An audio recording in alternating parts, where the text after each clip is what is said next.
Une nouvelle traduction de la Bible a été approuvée par Rome, et son contenu est pour le moins dérangeant. Certains affirment ouvertement qu'on ne peut plus qualifier l'Église de catholique.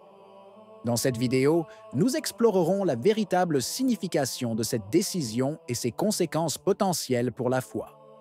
Restez connectés jusqu'à la fin. Chaque jour qui passe, des nouvelles arrivent de Rome, qui suscitent plus d'un sourcil dans le monde catholique. Il ne s'agit pas seulement de controverses marginales ou d'interprétations divergentes. Le fait est que des incidents de plus en plus fréquents surgissent, qui alimentent le sentiment d'une Église à la limite, où ce qui jusqu'à hier semblait impensable est aujourd'hui présenté comme normal. L'impression, palpable même parmi les croyants ordinaires, est que les surprises négatives ne sont plus des exceptions, mais la nouvelle règle du pontificat. C'est précisément le sentiment qui a circulé ces dernières heures, lorsque la nouvelle d'un choix sensationnel a fait le tour des chaînes catholiques.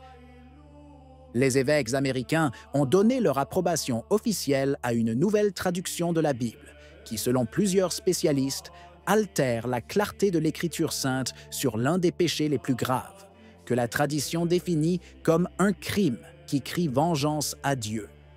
Pour ceux qui ne suivent pas de près les affaires ecclésiastiques, cela peut sembler un détail mineur, mais ce n'est pas du tout le cas. C'est en fait le texte de base sur lequel les catholiques sont éduqués dans les paroisses, les séminaires et les écoles, et qui devient un point de référence liturgique et pastoral. Le nouveau pontife, Léon XIV, a pris ses fonctions il y a seulement quelques mois, mais son pontificat est déjà entouré d'une atmosphère d'incertitude et de suspicion. Si par le passé, sous d'autres papes, les fidèles avaient tendance à accorder le bénéfice du doute face à des décisions controversées, aujourd'hui cette attitude semble s'être essoufflée. Chaque déclaration, chaque geste du nouveau successeur de Pierre sont examinés avec suspicion et la marge de confiance en lui semble réduite au minimum. Le fait est qu'il ne s'agit pas seulement de divergences théologiques.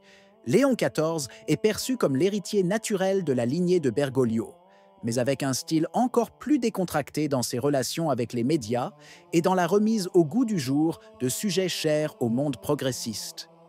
Cette perte de confiance a rendu les catholiques plus prudents et moins disposés à accepter sans esprit critique les décisions venant d'en haut.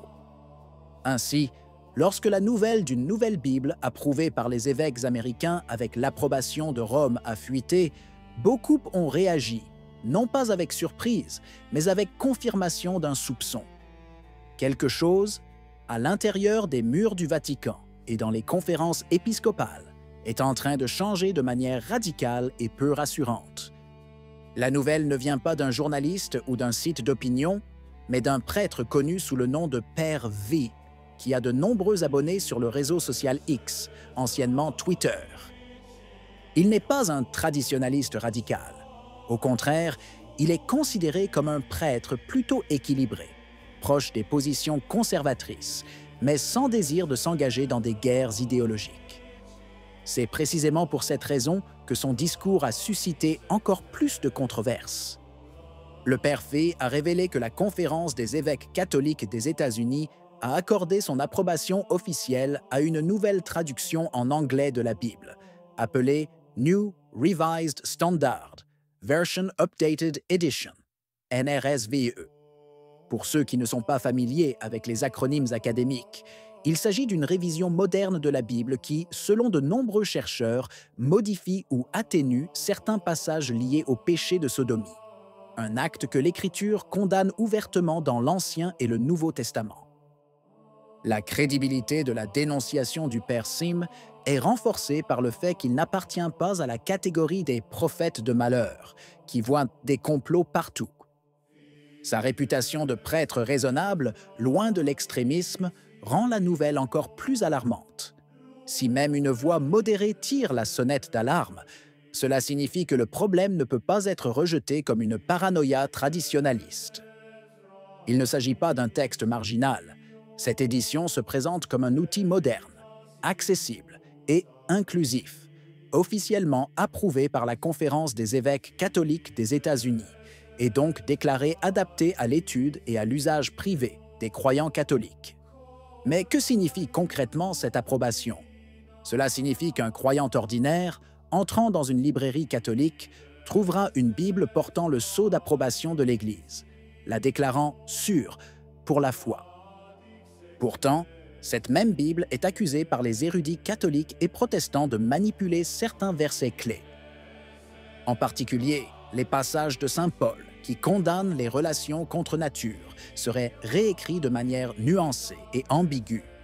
Là où le texte grec parle clairement d'hommes qui couchent avec des hommes, la nouvelle traduction réduit tout à une formule vague, des hommes qui se livrent à des activités charnelles illicites. Le résultat est clair, la référence directe à un péché que l'Église a toujours condamné est diluée au point de presque disparaître. Ce choix ne résulte pas d'une nécessité linguistique, car le terme grec est clair, mais d'un programme idéologique précis. Ce n'est pas un hasard si plus d'un chercheur a parlé de la Bible de James Martin, faisant allusion aux jésuites américains connus pour ses positions en faveur des relations irrégulières. Cette approbation marque un tournant inquiétant. Nous ne sommes pas face à un oubli ou à une erreur marginale, mais à une traduction qui risque de réécrire la morale chrétienne à partir du texte sacré lui-même. D'où la sévère accusation de traduction hérétique. Il ne s'agit pas seulement d'une question de mots différents, mais d'une véritable tentative de plier la parole de Dieu à un agenda culturel et politique. Et le fait que l'approbation vienne de toute une conférence épiscopale renforce la gravité de l'affaire. Il ne s'agit pas du geste isolé d'un seul théologien, mais d'une décision institutionnelle qui risque de devenir la nouvelle norme pour des millions de catholiques. La nouvelle traduction du NRSVUE a reçu l'approbation officielle de Rome par l'intermédiaire de la Conférence des évêques catholiques des États-Unis, qui lui a accordé son imprimature, la rendant ainsi apte à être utilisée par les catholiques. Il ne s'agit donc pas d'un projet académique privé, mais d'un texte pleinement admis dans la vie de l'Église, avec le sceau de l'autorité ecclésiastique. Et c'est précisément ce sceau qui rend l'affaire explosive. Les critiques n'ont pas manqué, et elles ne viennent pas seulement des catholiques attachés à la tradition. Des théologiens protestants de grande autorité ont ouvertement dénoncé le danger d'une traduction qui altère la clarté du texte sacré. Même au sein du monde catholique, les réactions ont été vives. Prêtres, érudits et croyants ordinaires voient dans ce choix non pas une erreur anodine, mais un acte délibéré d'adaptation de la parole de Dieu aux sensibilités de l'époque.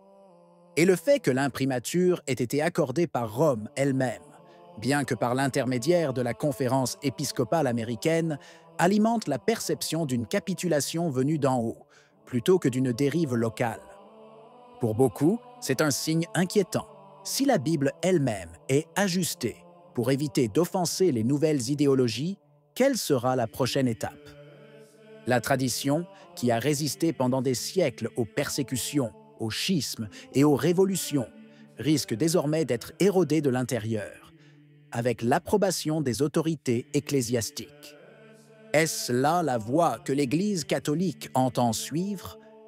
Souhaite-t-elle vraiment sacrifier sa fidélité à la vérité éternelle au nom d'un fragile consensus avec le monde? Qu'en pensez-vous? Si vous avez aimé la vidéo, laissez un commentaire. Amen. Que Dieu vous bénisse.